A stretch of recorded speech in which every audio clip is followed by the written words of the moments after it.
बताइए।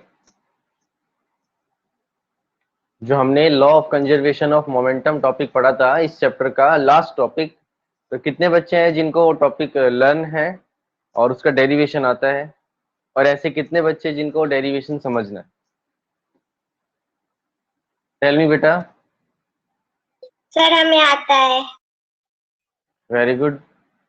और किसी को नहीं आता बेटा?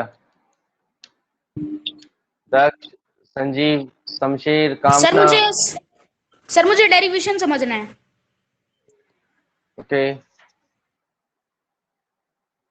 कामना, हिमेश, खुशी, महक, हर्ष, तन्वी, आकांक्षा। सर डेरिवेशन समझना है। ओके, इस डेरिवेशन को ध्यान से समझना बेटा। The concept is law of conservation of momentum. Law of conservation of momentum. Law of conservation of momentum क्या होता है? देखो, according to this law, momentum की अगर हम बात करें, वो आपको पता है कि कोई भी इम्पैक्ट जो मूविंग बॉडी प्रोड्यूस कर रही है उसको हम मोमेंटम बोलते हैं। And the formula of momentum is mass into velocity. So we can define the law of conservation of momentum is that total momentum before and after collision remains constant. जैसे ये एक ऑब्जेक्ट है, ठीक है जी, और ये किस में है? मोशन में है।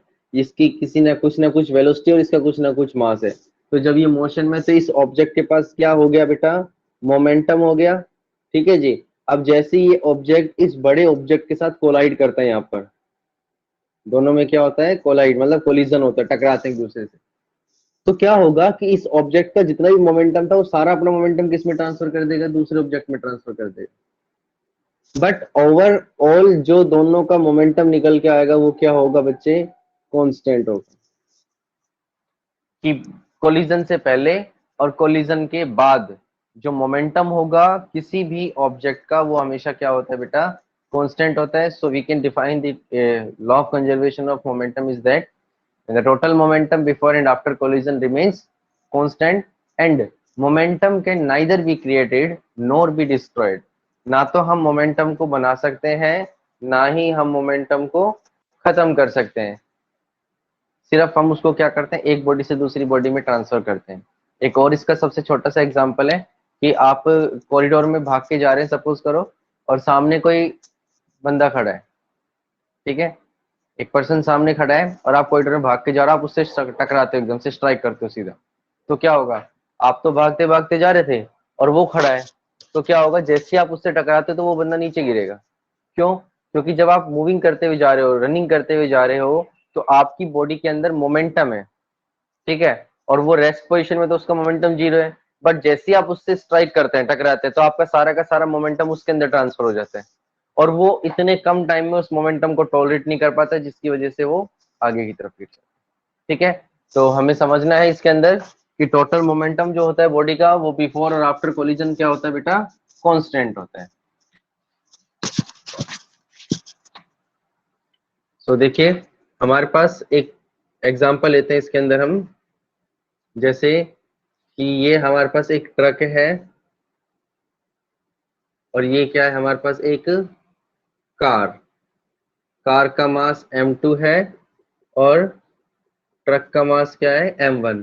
ट्रक चल रहा है u1 वेलोसिटी से, कार किससे चल रही है? u2 वेलोसिटी से। ठीक है, मैं इसमें लिखूंगा नहीं, मैं सिर्फ फॉर्मूले लिखूंगा। आपको जो डेरिवेशन है वो आपको मैं पहले भी ड्राइव करवा के बता चुका हूँ, तो इसमें मैं मेन पॉइंट लिखूंगा, थ्योरी सारी लिखने की जरूरत नहीं है इसके अंदर। ठीक है, तो देखो, जब दोनों व्हीकल चल रहे हैं, कार भी चल रही है सेम डायरेक्शन में और ट्रक भी चल रहे हैं, तो हम क्या निकाल देंगे? पहले इनिशियल मोमेंटम ऑफ ट्रक क्या हो जाएगा? m1 u1। Same initial momentum of car, ये क्या हो जाएगा? m2 u2। दोनों का इनिशियल मोमेंटम निकाल दिया। अभी तक दोनों एक दूसरे से टकराए नहीं है, तो हम क्या निकाल सकते हैं इसके अंदर? अब total momentum before collision. Collision से पहले मोमेंटम क्या होगा, दोनों का मोमेंटम प्लस कर दे, m1 u1 plus m2 u2, ये आ गया हमारे पास before collision. Law of conservation of momentum में हमें प्रूव करना है total momentum before collision is equal to total momentum after collision. m1 u1 plus m2 u2 is equal to m1 v1 plus m2 v2। यहाँ तक समझ में आया बेटा सभी को? Yes sir.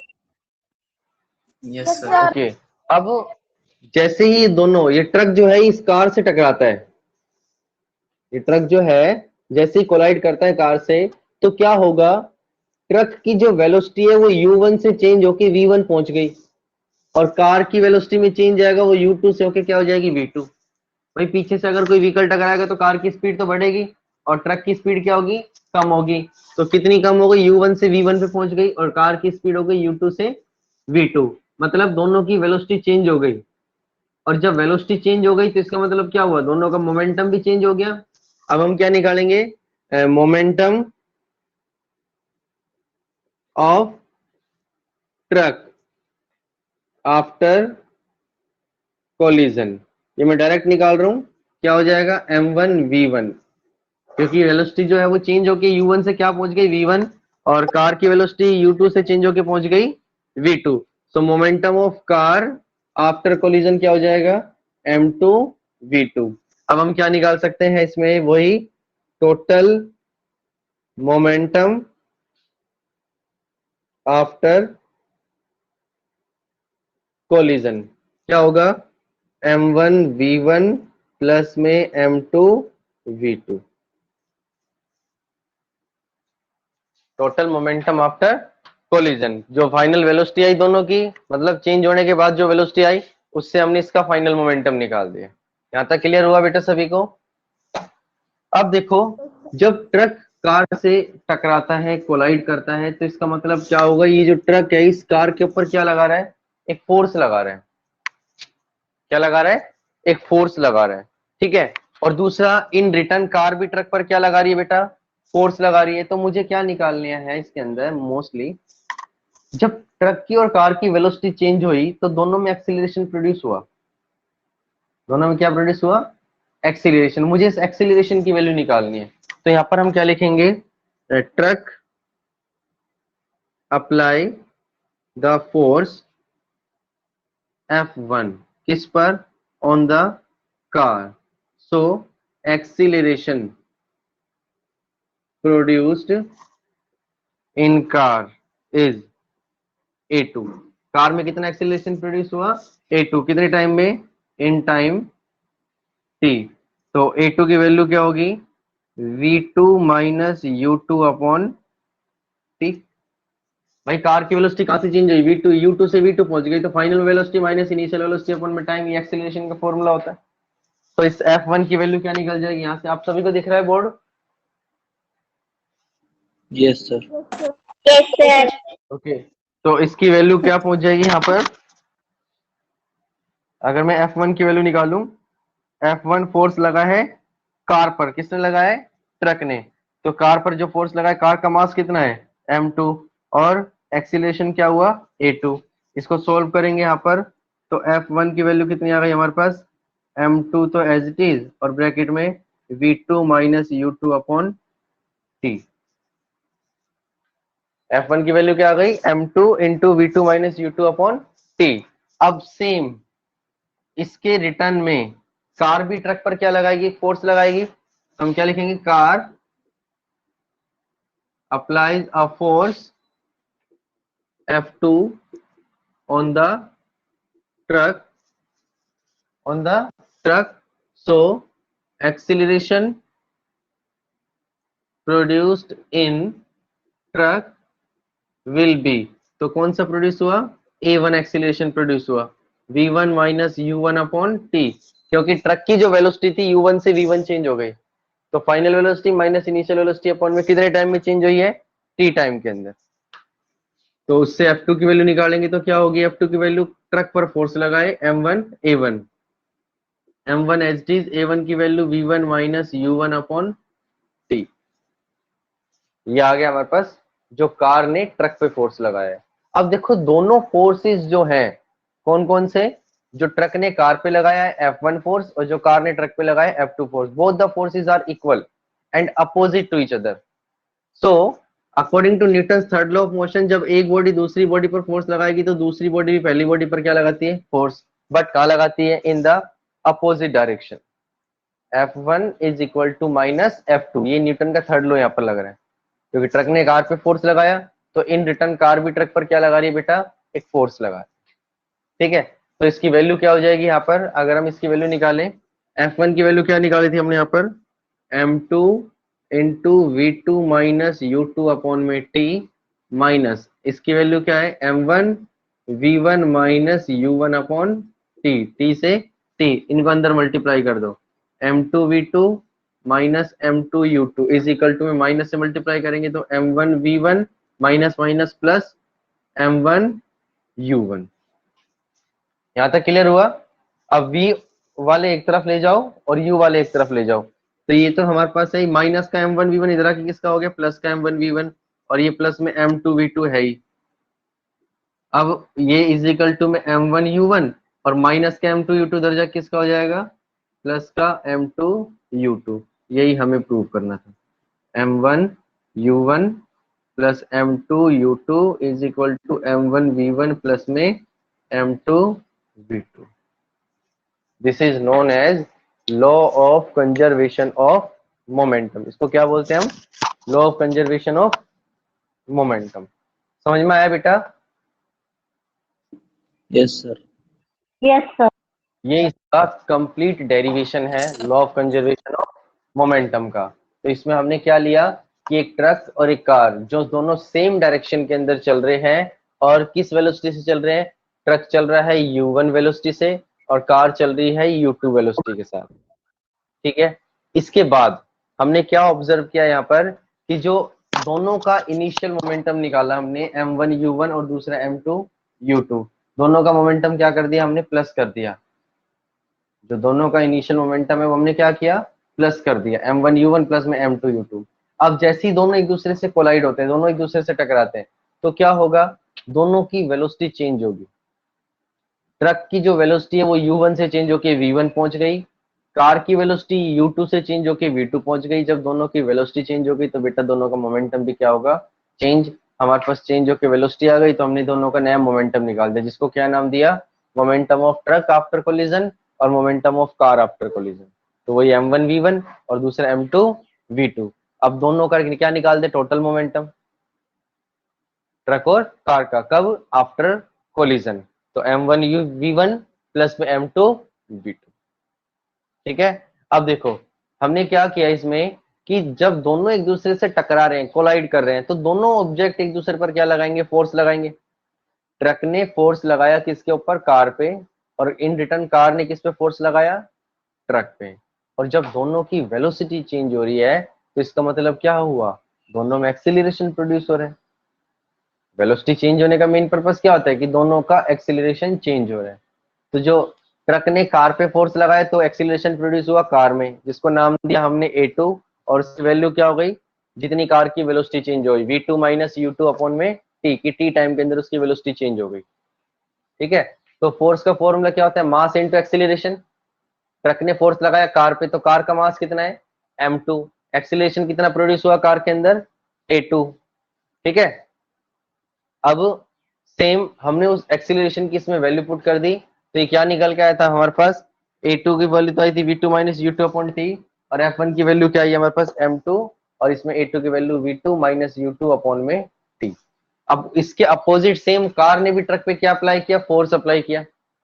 कौन सा फोर्स अप्लाई किया उसने, F2 फोर्स, जिसकी वजह से ट्रक के अंदर भी क्या प्रोड्यूस हुआ, एक एक्सेलरेशन प्रोड्यूस हुआ, क्योंकि उसकी वेलोसिटी भी चेंज हुई, V1 से U1 चेंज हो गई, U1 से V1 चेंज हो गई, तो चेंज इन वेलोसिटी इसकी निकाल दी हमने, V1 minus U1 upon T। Same formula force का लगाया, मास इनटू एक्सेलरेशन। मास कितना दे रखा है कार का, सॉरी ट्रक का, M1, एक्सेलरेशन कितना प्रोड्यूस हुआ, A1। ठीक है, हमारे पास F1 की वैल्यू भी निकल गई और F2 की वैल्यू भी निकल गई। अब न्यूटन के थर्ड लॉ के अकॉर्डिंग, जो कल हमने डिस्कस किया था, Newton third law of motion, कि to every action there is equal and opposite reaction. हर एक्शन के पीछे उसकी क्या होती है, एक इक्वल और अपोजिट रिएक्शन होती है। तो F2 F1 is equal to में माइनस F2 और इसकी वैल्यू पुट करेंगे तो M2 V2 minus U2 upon T minus M1 V1 minus U1 upon T। Time से टाइम कैंसिल क्योंकि बीच में इज इक्वल टू है, और दोनों को क्या कर दिया, मल्टीप्लाई कर दिया, जिससे हमारा क्या प्रूफ होता है कि M1 U1 plus M2 U2 is equal to में M1 V1 प्लस M2। समझ में आ गया बेटा? Yes, clear sir. हुआ सभी? Yes sir. Yes, sir.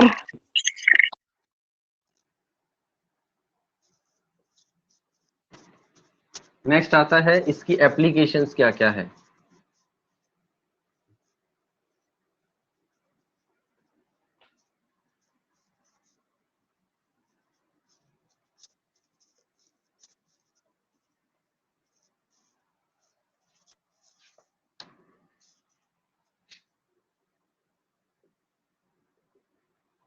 Applications of law of conservation of momentum. Law of conservation of momentum के अंदर कौन कौन सी एप्लीकेशंस आती है, ठीक है? तो देखो इसको समझो। मेन फर्स्ट एप्लीकेशन की अगर हम बात करें, जो मैंने पहले थर्ड लॉ में बताई थी, रिकॉइलिंग ऑफ अ गन, कि गन का रिकॉइल होना, मतलब जिससे हमारे शोल्डर पे एक झटका लगता है उसको बोलते हैं रिकॉइल होना, ठीक है?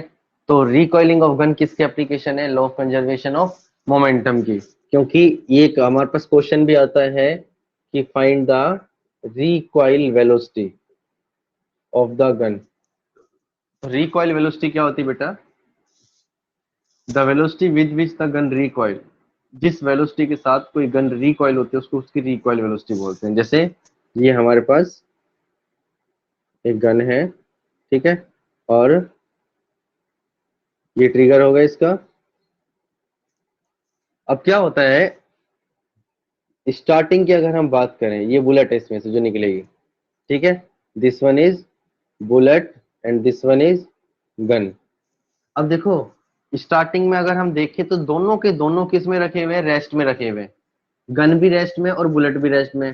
तो दोनों का इनिशियल मोमेंटम m1u1 प्लस में m2u2 क्या आ गया बेटा? जीरो आ गया। भाई गन की वेलोसिटी भी जीरो है और बुलेट की वेलोसिटी भी जीरो है, तो दोनों को जब हम जीरो से मल्टीप्लाई करेंगे तो क्या आएगा आंसर? जीरो। स्टार्टिंग में दोनों का मोमेंटम क्या आ गया? जीरो हो गया। अब जैसे हम इस गन से फायर करते हैं, तो फायर करेंगे तो जो ये बुलेट है ये किसी ना किसी वेलोसिटी के साथ जाएगी आगे, इसको नाम दे देते हैं v2 वेलोसिटी। और ये v1 जो है, सॉरी इसको नाम दे देते हैं v1 वेलोसिटी। और ये v2 क्या है? जिससे गन रिकॉइल होगी, पीछे की तरफ रिकॉइल होती है गन। न्यूटन का थर्ड लॉ भी काम कर रहा है यहाँ, और law of conservation of momentum भी काम कर रहे हैं। न्यूटन का थर्ड लॉ तो कैसे काम कर रहा है कि बुलेट ने, गन ने किस पे फोर्स लगाया? बुलेट पर, जिससे बुलेट फॉरवर्ड डायरेक्शन में मूव करी। इन रिटर्न बुलेट भी गन पर क्या लगाएगी? फोर्स लगाएगी, जिससे जो चलाता है उसको एक झटका लगता है, जर्क लगता है शोल्डर के ऊपर, ठीक है? तो देखो बुलेट v1 वेलोसिटी के साथ जा रही है और गन v2 वेलोसिटी के साथ जा रही है। m1 जो मास है वो गन का है और m2 मास किसका है? बुलेट का। दोनों का इनिशियल मोमेंटम तो आ गया जीरो। अब बच गया दोनों का फाइनल मोमेंटम m1 प्लस में m2 v2, इसको किसके इक्वल रख देंगे? जीरो। क्योंकि m1 v1 plus m2 v2 is equal to किसके होता है? m1 u1 plus m2 u2, और m1 u1 plus m2 u2 की वैल्यू क्या है हमारे पास? जीरो। अब इनमें से ये गन का मास, बुलेट का मास, ये आपको गिवन होगा। जो मास है, जैसे ये वैल्यूज है वो आपको गिवन होगी। m2 इसको मान लो v2 वेलोसिटी मान लो, इसको v1 मान लो, m1 v1 और m2 v2। ये m2 की वैल्यू भी और v2 की वैल्यू और m1 की वैल्यू, तीनों की वैल्यू आपको गिवन है। तो क्या निकाल सकते हैं हम? v1 की वैल्यू फाइंड आउट कर सकते हैं। भाई चार वैल्यूज में से कोई तीन वैल्यू आपको अगर गिवन हो तो हम फोर्थ वैल्यू को क्या कर सकते हैं बेटा? कैलकुलेट कर सकते हैं। Yes, sir. बोलो। यस तो सर। सेम निकालते हैं, इसी पोर्शन से इसकी रिकॉइल वेलोसिटी निकालते हैं, ठीक है? अब देखो और एप्लीकेशंस क्या आती है इसके केस के अंदर कि working of rockets, jet aeroplane की जो रॉकेट की वर्किंग होती है, क्योंकि जो उसमें से हाई इवोल्यूशन जो गैसेस का होता है, एक लार्ज अमाउंट ऑफ हीट निकलती है और जो बर्न गैस होती है वो सारी की सारी बाहर निकलती है प्रेशर के साथ, एक वेलोसिटी के साथ। तो जितना मोमेंटम उस गैसेस का होता है उतने ही मोमेंटम के साथ रॉकेट भी कहाँ जाता है, ऊपर जाता है। यहाँ भी कौन सा कंसेप्ट यूज हो रहा है, law of conservation of momentum. Jet aeroplane, rocket, ठीक है, इन सभी के अंदर किसका यूज होता है बेटा, law of conservation of moment. यहां तक क्लियर हुआ सभी को, बोलो। Yes, sir. Okay, very good. अब मैं आपसे एक क्वेश्चन पूछता हूँ कि जैसे आपने देखा होगा खेतों के अंदर है ना, कई बार फुहारे लगाए जाते हैं जब बारिश नहीं आती, होता है ना ऐसा। तो जब वो फाउंटेन्स मूव करते हैं तो ऐसे घूमते हैं गोल गोल पानी डालते हुए, यस और नो? Yes, sir. ठीक है, तो क्या कोई बच्चा मुझे बता सकता है कि वो किस लॉ की एप्लीकेशन है? जो फाउंटेन्स चल रहे हैं, मूव कर रहे हैं, वो किस लॉ की एप्लीकेशंस हैं? Sanjeev, yes sir. किस लॉ की एप्लीकेशन है वो बेटा?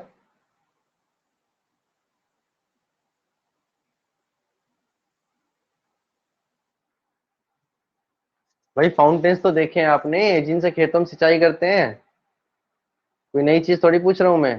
महक, Shamsher,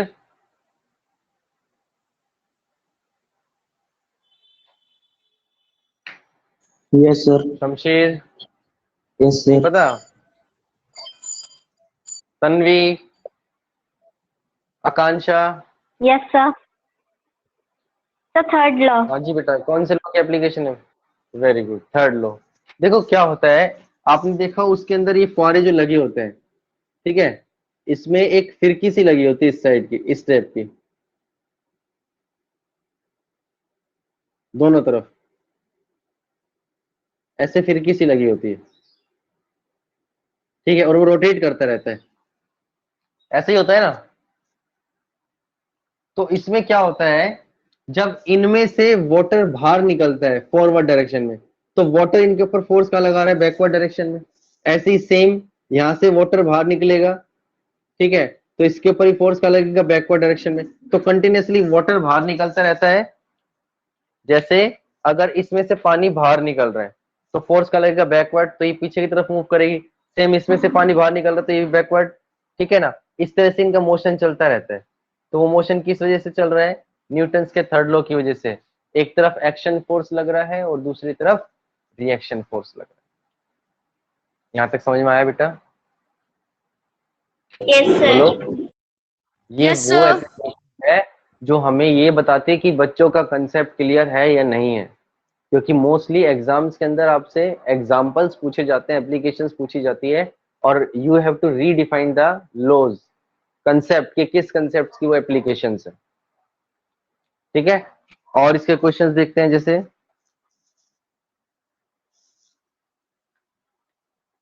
flying of a bird, कि जब भी कोई बर्ड फ्लाई करता है तो वो न्यूटन का कौन सा लॉ फॉलो करता है? टेल मी, बोलो बेटा।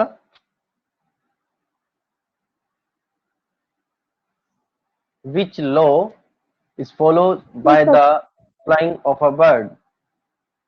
बोलो बेटा। Third law.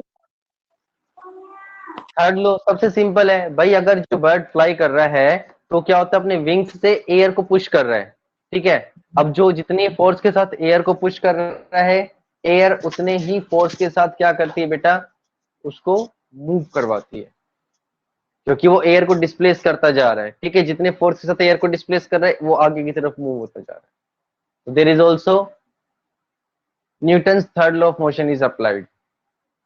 Heavy luggage are tied on the roof of the vehicle, car, गाड़ी। जैसे कोई लॉन्ग जर्नी के ऊपर जाते हैं तो क्या करते हैं, जो सामान होता है ना उसको गाड़ी की सीट के ऊपर, मतलब छत के ऊपर बांध देते हैं सारा का सारा। क्यों बांधा जाता है वो?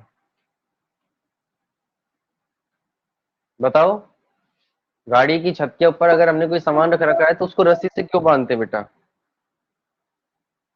ये तो कॉमन एग्जांपल पूछ रहा हूं मैं आपसे। सर ताकि वो गिरे ना। क्यों? और गिरेगा किसकी वजह से? Sir air. एयर की वजह से कैसे गिरेगा बेटा? जर्क की वजह से साहिल, ये तो मैं वो चीज पूछ रहा हूँ जो हम अपनी रोज डे टू डे लाइफ के अंदर ऑब्जर्व करते हैं। सर आपको एक छोटा बिकॉज सा ऑफ इसका द हम किस वजह से, बोलो। सर वो इसलिए गिरेगा because of rate of change of momentum की वजह से। नो, मोमेंटम का कोई केस ही नहीं है यहाँ पर। थोड़ा सा दिमाग लगाओ, सोचो। मैंने फर्स्ट लॉ पढ़ाया था आपको, न्यूटन का फर्स्ट लॉ, कि अगर कोई ऑब्जेक्ट रेस्ट में है तो वो किस में रहेगा? रेस्ट में। अगर कोई ऑब्जेक्ट मोशन में तो किस में रहेगा? मोशन में, जब तक एक एक्सटर्नल फोर्स उसके ऊपर अप्लाई ना किया जाए। तो सपोज करो हमने जो गाड़ी के ऊपर सामान बांध रखा है और गाड़ी कंटिन्यूअसली मूविंग है, चल रही है, ठीक है, तो गाड़ी के साथ साथ वो सामान भी किस में? मोशन के अंदर है। अब जैसे ही सामने से कोई ब्रेकर आता है या हमारे को ब्रेक लगाने पड़ गए तो क्या होगा? हमारी गाड़ी तो ब्रेक लगाते के साथ ही किस में आ जाएगी? रेस्ट पोजीशन में। बट जो हमने सामान रख रखा है वो किस में रहेगा? मोशन में, जिसकी वजह से सारा का सारा सामान कहाँ जाएगा? आगे की तरफ गिर जाएगा ब्रेक लगाते ही।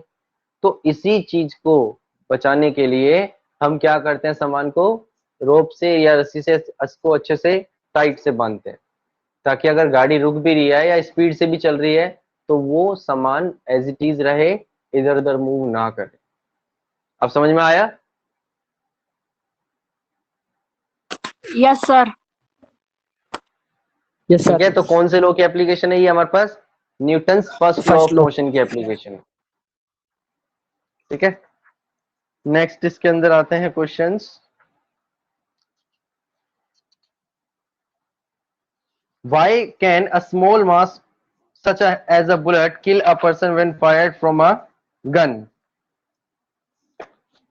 कि एक बुलेट जो होती है उसका मास बिल्कुल छोटा सा होता है। बुलेट का मास कितना होता है? बिल्कुल स्मॉल। अगर हम बात करें कि बुलेट का मास लगभग लगा लो 50 ग्राम या 60 ग्राम अप्रोक्सीमेटली होता है एक बुलेट का मास, फिर भी ये बुलेट अगर हम किसी भी चलाते हैं किसी के ऊपर भी तो वो सीधा डाई मर जाता है। ऐसा क्यों होता है जबकि जो बुलेट का मास है वो बहुत स्मॉल मास है? टेल मी, सर जो ऐसा क्योंकि क्यों जो होता है? फोर्स लगाते हैं वो बहुत इतना फास्ट होता है कि जैसे किसी की बॉडी के अंदर जाता है तो वो डाई हो जाता है। देखो, इसके सर उसकी अंदर आता है वेलोसिटी हमारा बहुत ज्यादा मोमेंटम, होती है। मास। हाँ, very good.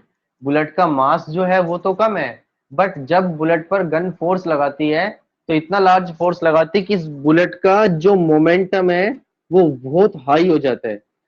Bullet produce a very very high momentum, और जब ये किसी की बॉडी को स्ट्राइक करती है तो स्ट्राइक करते के साथ ही वो बॉडी उस मोमेंटम को टॉलरेट नहीं कर पाती, और जिसकी वजह से क्या होता है? इंसान सीधा स्वर्ग में। समझ में आया बेटा? तो यहाँ पर किसका कंसेप्ट यूज हुआ? मोमेंटम का कंसेप्ट यूज हुआ। अब ये हमारा कंप्लीट चैप्टर रिवाइज हो चुका है, दोबारा मैंने आपको इसको रिवाइज करवाया है। अब भी अगर किसी भी बच्चे को किसी भी पर्टिकुलर टॉपिक में डाउट है तो आप मुझे प्रॉब्लम बताओ ताकि हम उसको सॉल्व कर सकें। स्नेहा, स्नेहा, मोहित, मोहित, मोहित, आवाज आ रही बेटा? Yes sir. बेटा फोर्स की यूनिट क्या होती है Mohit? What is the unit of force? Sir what मेरा is turn. The unit of force? Wait, sir मेरा टेल। मोहित, सर मैं कृष्णा, कृष्णा,